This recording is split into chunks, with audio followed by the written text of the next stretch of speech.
Welcome to the Lead Change podcast. I'm your host, Dr. Mary Mulcahy. I'm an orthopedic sports medicine surgeon with a huge interest in contributing to the growth and development of other leaders. On this podcast, we will share stories from many leaders in all medical specialties to understand the skills necessary to be an effective leader. We'll celebrate their success and hear about strategies to overcome hurdles. We will also highlight some of the unique challenges faced by women in medicine who are interested in pursuing leadership positions and the importance of mentorship, sponsorship, and allyship in achieving and being successful in those roles. Let's work together, build on shared experiences, learn from those before us, and use these lessons to propel us forward in our career. Let's lead change. Welcome, everyone, to the Lead Change podcast. We're coming to you live from the Executive Leadership and Academic Medicine meeting in Philadelphia. I am so excited to have Dr. Erika Brown on the podcast today. Dr. Brown is the Associate Director of the Executive Leadership and Academic Medicine program. She was an ELAM Fellow in the 2014-15 class and continued to serve as a speaker and learning community advisor in the program. Dr. Brown also serves as the Dean of Faculty Affairs at Geisel School of Medicine at Dartmouth and is a professor of pathology and laboratory medicine. She has held faculty and administrative appointments at the Medical University of South Carolina and served at Morehouse School of Medicine as the inaugural Associate Dean for Faculty Affairs and Development, later being promoted to Senior Associate Dean for Faculty Affairs, Professional, and Academic Development. Dr. Brown is a nationally recognized faculty affairs and professional development expert, speaker, and consultant. Furthermore, she is a certified executive and leadership coach. She has been an active member of the AAMC Group on Faculty Affairs since 2013 and had the distinction of being elected to the AAMC GFA National Steering Committee in 2018 to 2021. In her research, she has studied the roles of BRCA 1 and 2, or BRCA 1 and 2, as we refer to in medicine, in breast cancer and repair of damaged DNA since 1999. Her research has been funded by the NIH, NCI, and the DoD Breast Cancer Research Program. Dr. Brown has received numerous honors and awards for her research, teaching, administrative roles, and community service. She received her BS biology with a minor in biochemistry from the Spelman College and a PhD in medical genetics from the University of Alabama at Birmingham. She completed her postdoctoral studies in cancer and radiation biology at Vanderbilt University Medical Center and the University of Colorado Health Sciences Center. I was initially connected with Erika over a year ago by one of my colleagues who had participated in ELAM previously. I met with Erika to express my interest and to get her advice about the application process. And she was very kind in that meeting and really shared a lot of insight. I was hugely honored to be selected for the program in March 2025 and had amazing to work with Erika and the other ELAM leadership over these past several months. I also appreciate the shared connection that Erika and I have in terms of Dartmouth. I went to Dartmouth for undergrad and have a lot of pride in the connection to that institution. I can't wait to actually dive in and really talk to Erika about her leadership journey and her involvement with ELAM. Erika, thank you so much for being here. Welcome to the podcast. Thank you so much, Mary. It's a pleasure to be invited to actually have this exchange, and I'm just elated that you are enjoying the program. And I do remember a year ago, this was just a discussion, and here we are today. And you're halfway through the program. Isn't that amazing? Yeah, I can't believe it. It's going so fast. But I'm just going to soak up every minute. So really, before we dive into some of the specifics of your leadership roles, I wanted to actually start by discussing some of your research interests. So in the introduction, I mentioned that you've studied the roles of BRCA 1 and 2 in breast cancer and repair of damaged DNA. So can you tell us a little bit about what you're doing with your research now and maybe some of the recent findings? Well, actually, my research program started, goodness, in 1999 when I was a postdoc. And my preceptor focused on BRCA 1, BRCA 2. And when I entered the lab, I remember thinking, everyone is so focused on BRCA 1. What is, I felt like BRCA 2 was kind of being, left behind, but it was just as essentially as important. So what our studies showed in a nutshell over that period and the work that I did later on was that, of course, BRCA 2 and and a protein called RAD51, they work in concert in a multi-protein complex to repair double-strand DNA breaks, primarily through homologous recombination mediated repair. And that's where that multi-protein complex is so important, where it comes in and it's responsible for repairing those multiple double-strand breaks. But what was pivotal to this relationship is BRCA2, it actually protects RAD51. to ensure that it's loaded onto those double strand breaks effectively. It can then, especially in cells that are BRCA2 deficient, it can then proceed with repairing those double strand DNA breaks. And that was pivotal because RAD51 has been looked at as a potential target for therapeutic interventions. So our work was we were pioneers in certain areas, and we also validated what our peer research groups were showing. Now, this that was my foray into academic medicine. And what was also interesting about that was my provost, and I'm segueing a little bit. My provost at my institution, and I got my first faculty position at Medical University of South Carolina in 2004, was academics. We have to engage in service and all those other activities. You can be promoted based on, what you're doing in clinical research and education, but you got to have that service. That alone won't get you promoted, but it has to be there. So I was involved in being a course director and other academic or administrative engagements around campus. And the provost took note of this and said, you're really good at this. And, I'm not thinking along those lines. I'm looking at it as, okay, this is something that I need to do. And he said, you should also consider getting administrative experience under your belt. So I continued to run my lab and I taught.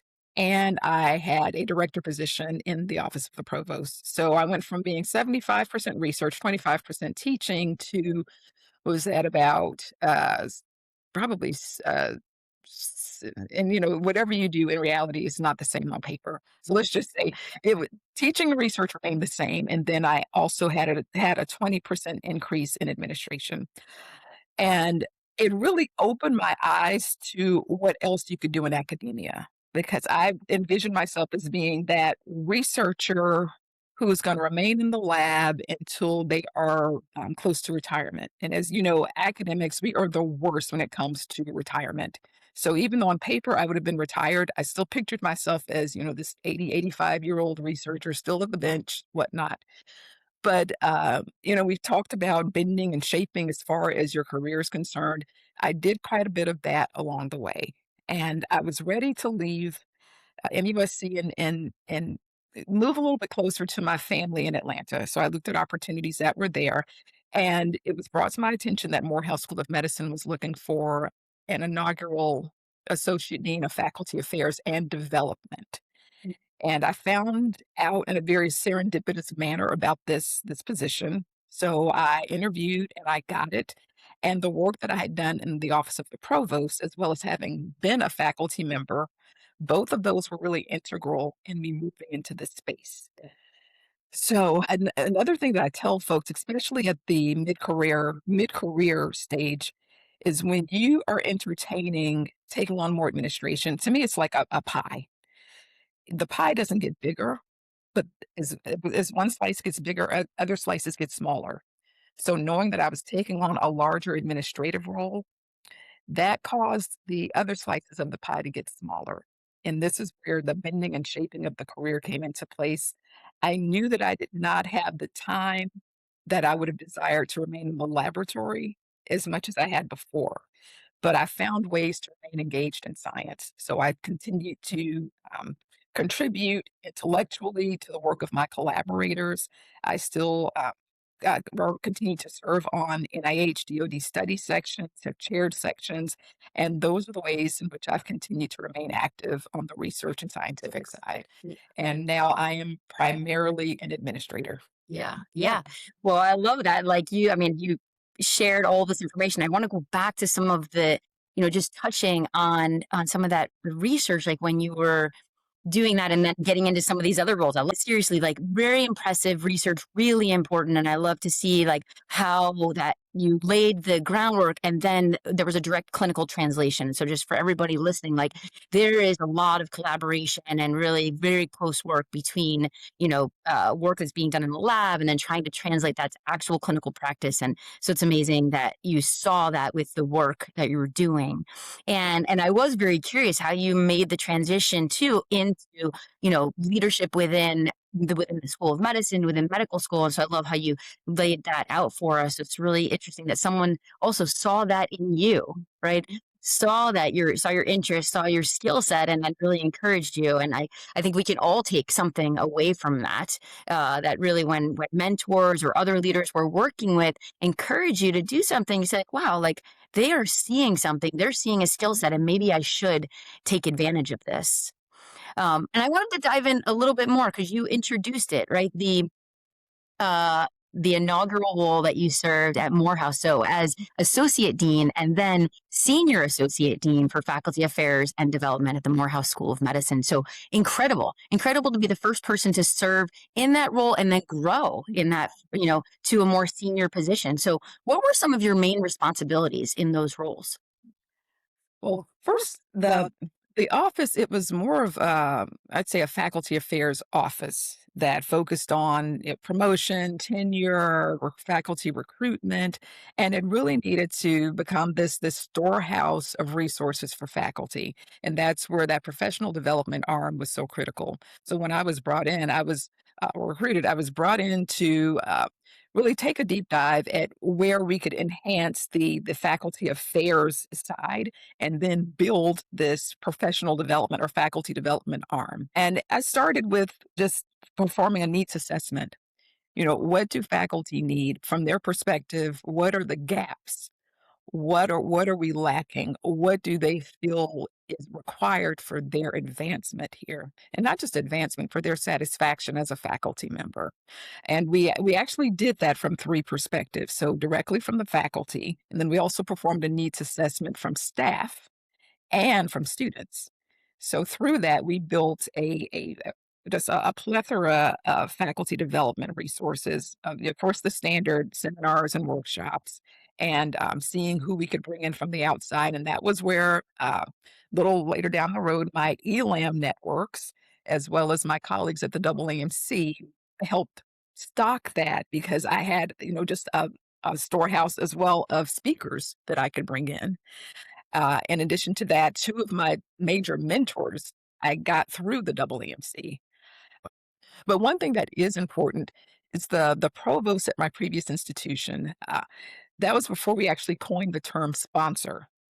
Now sponsor is like, second nature, part of our vocabulary. But I would definitely frame him as one of my biggest sponsors. And you're right, he saw something in me that I didn't see, that I didn't notice. Yeah.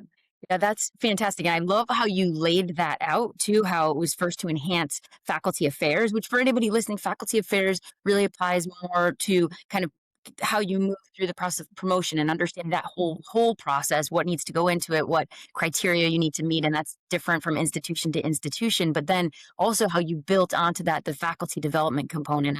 And fantastic how you brought the ELAM network into that, and really leverage like the power of this group, the strength, the skills, the expertise, and really to bring that to your institution too. And whether that's in person and now certainly a lot of virtual options, but really a tremendous way to bring all this information to your faculty and enhance their skill and further their professional development. So, what were some of the most valuable leadership lessons that you learned while you were at Morehouse? So in addition to performing that needs assessment and building this seminar and workshop series, um, creating a leadership academy, creating a faculty onboarding program. We did just I had so much fun. I'll say first of all, I had fun because I was given the latitude to just soar with this. I was given the latitude and the resources, so that is key. So that was so helpful and really encouraged to make connections outside of the institution. I felt extremely boundless as far as what I was able to do and being encouraged to do. So, we're creating these wonderful programs and amenities within the institution. And through the AAMC, I'm having these outstanding engagements with our faculty affairs colleagues. And one thing that really caught me off guard was having been in a very competitive research field and taking, I'd say, a considerable amount of time to build collaborations and research research integrations with others. because you really have to make sure that this is someone who's not gonna scoop me in the end. It was the polar opposite when I joined the group on faculty affairs at the AAMC. It was really about camaraderie, what I have, what I've done. I'm willing to share this with you. It was very communal, and it was something that I didn't anticipate. So I've always been grateful for the connections that were established through the GFA, and that was, goodness, 13 years ago. Still very connected to them now. And you're gonna find, if you haven't seen it already, there's a huge overlap between individuals who are members of the AAMC's Group on Faculty Affairs group, affinity group. Now that name has recently changed, but we'll just say historically the GFA, ELAMs, as well as current ELAM fellows. So I felt as if the 2 major external organizations of which I held membership, they actually converged. And it was just wonderful to see both populations, and we had this common academic interest. Yeah. That's amazing. And I love to hear about how you transitioned into that role, the resources that you were given, right? That makes a huge difference. And you really emphasize that. So, yes, you can be, given the position, that's fantastic. But if you don't have the support financially and otherwise, then it's really difficult to implement a lot of the initiatives that you sort of had in mind. And so, great to hear about the variety of things that you brought in and the ways in which you were able to do that and really leverage the networks through the AAMC and ELAM and I've seen that too about how those groups overlap just in these our 2, week-long meetings to hear, where all these interests are all over the country. So you currently serve as Dean of Faculty Affairs at Geisel School of Medicine at Dartmouth. And so that's amazing, like to, I'm sure, take what you learn also at Morehouse, bring that to Dartmouth. But as you transitioned into that role, what were some of your main goals at Dartmouth? Probably, to start off in a similar manner, I went on what I called my listening tour when I went to Dartmouth. So I wanted to find out what were the gaps, what were the areas of need, and I met with all of the department chairs and the center and institute directors, faculty focus groups, as well as anyone else who was willing to talk to me to let me know what is lacking here. What do you need? What do you feel the institution is not providing for your success? And it's interesting looking back, because even though they're 2 very different institutions regarding the faculty affairs offerings, they were pretty similar, where you had this aspect of the faculty affairs office that was focused on recruitment, appointment, promotion, tenure, but you didn't have this professional development arm. So again, I was in a position where I was boundless, and I was able to bring a lot of the ideas that I had created at MSM, or Morehouse School of Medicine, to Geisel.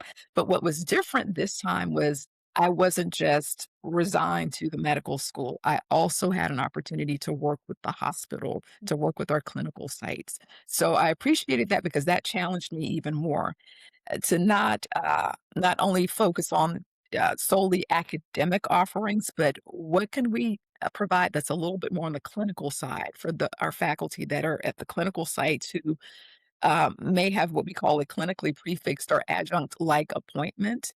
They are there solely to provide a clinical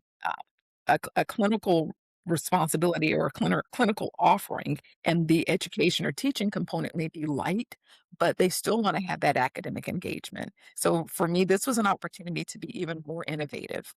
Yeah.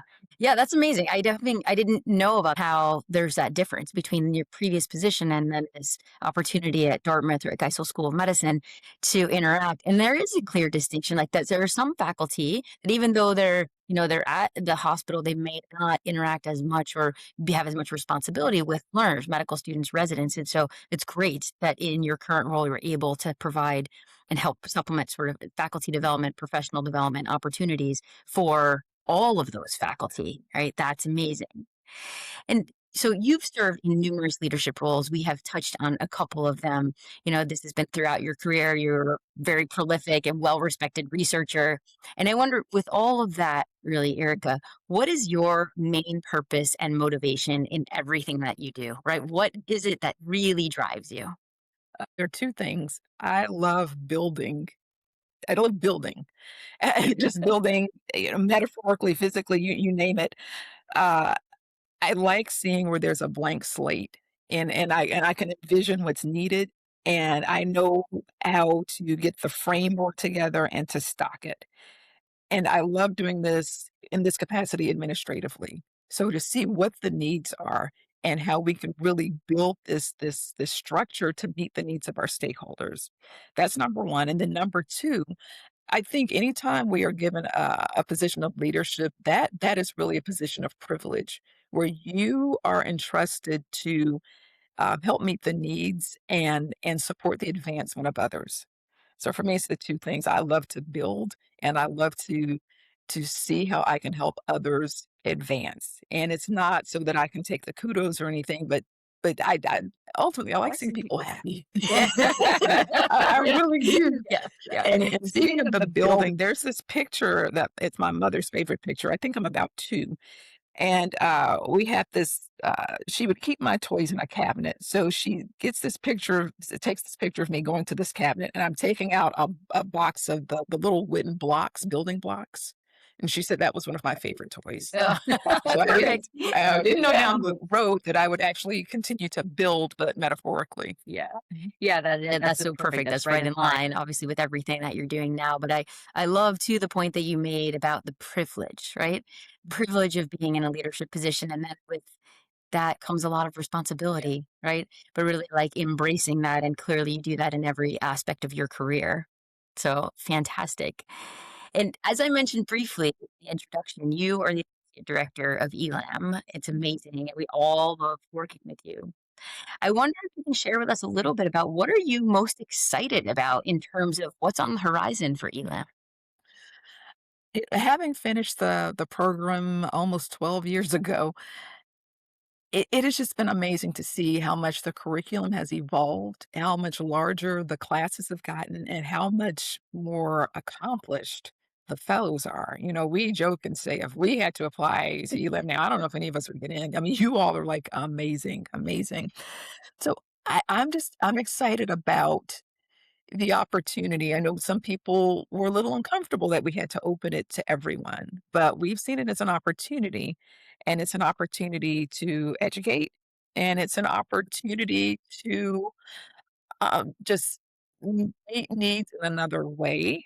So I'm excited about that. I'm excited about the additional work we're doing with the curriculum. We've evolved the what was previously called the allyship program, and now we're looking at ways of how that can be a just broadband strategic planning altogether. We are creating more ELUM activities, so that could be accessed virtually. So the ELAM journey for you doesn't end in April or May. And we always tell you you're going to remain connected to the organization or the ELAM community, but you're going to be able to do it more often and virtually, and we will have more in person events as well.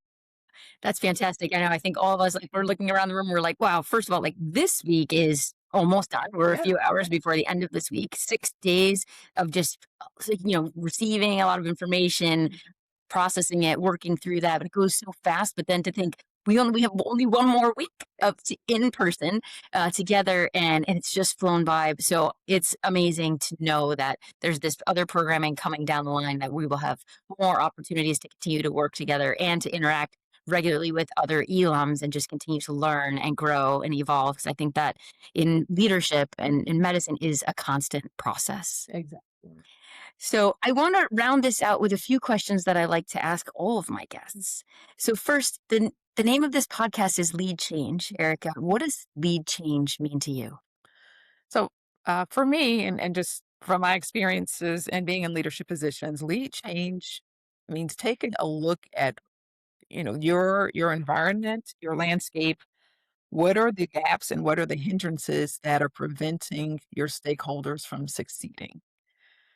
And when you got that, and that's the easy part to identify them, but executing those changes, that's where the challenge comes in because that also involves a lot of culture change, a lot of culture shifting, and not everyone is comfortable with that.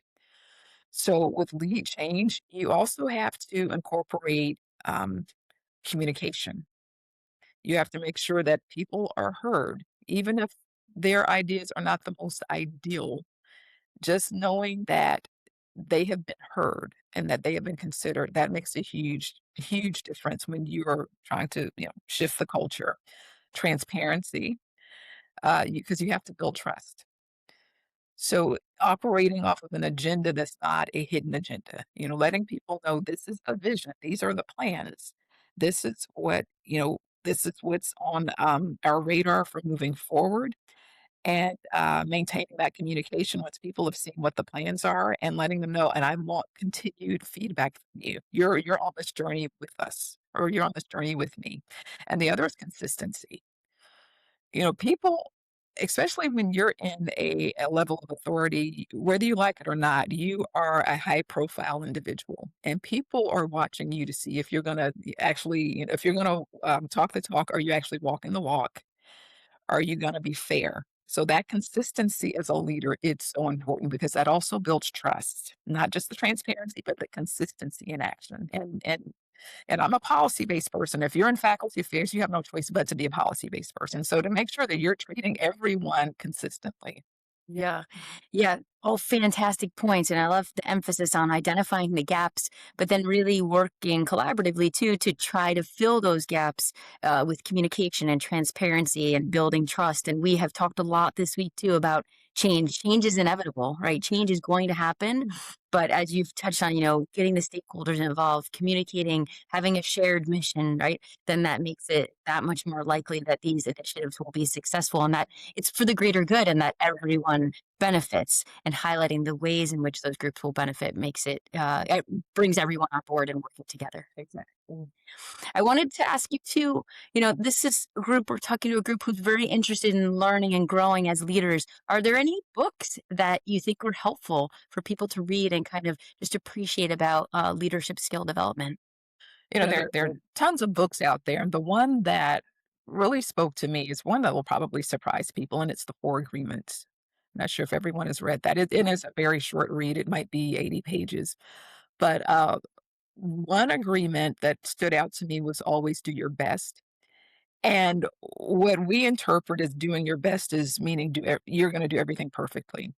But the way the book describes this is your best is going to change from day to day, and it's going to change based on how you are feeling internally, what you may be dealing with externally, what is your mental, spiritual capacity for that day. All of that can change. So one day you may be at 100%. That may be your best. Another day your best may be at 70%.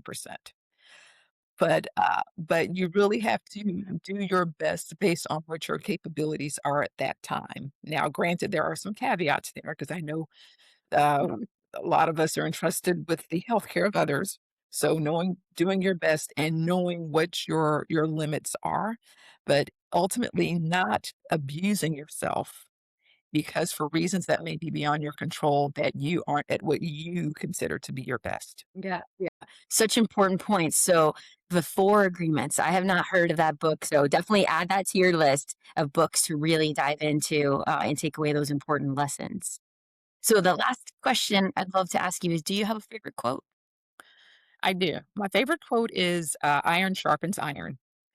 Because to me, it's so important as to who you bring into your not just your social, but well, not professional, but also your social network, because the attributes of the people that you surround yourself, they're going to rub off on you. You're going to rub off on them, which means iron sharpens iron. So I'm very cautious in not like a paranoid way, but I'm very cognizant. I'll put it that way of who I engage with and who I spend my time with. And like I said, I like to see people happy. So I love people who are optimistic. I love people who have vision, who who in a healthy ways sacrifice themselves to better others. Yeah. Thank you so much. That's a tremendous quote to leave us with. So, Erica, thank you so much for being on the podcast. I've really enjoyed this conversation. I appreciate certainly all of your insightful comments and sharing some of the many leadership lessons that you've learned throughout your hugely successful career. Thank you for all that you do to inspire, motivate, and support leaders in academic medicine into the future as part of the ELAM network. So, thank you again for being here. Really appreciate it. Thank you for the invitation. This was a pleasure. Thank you. Thank you. And thank you actually also to our ELAM at ELH fellows who are here supporting us live at ELAM from Philadelphia.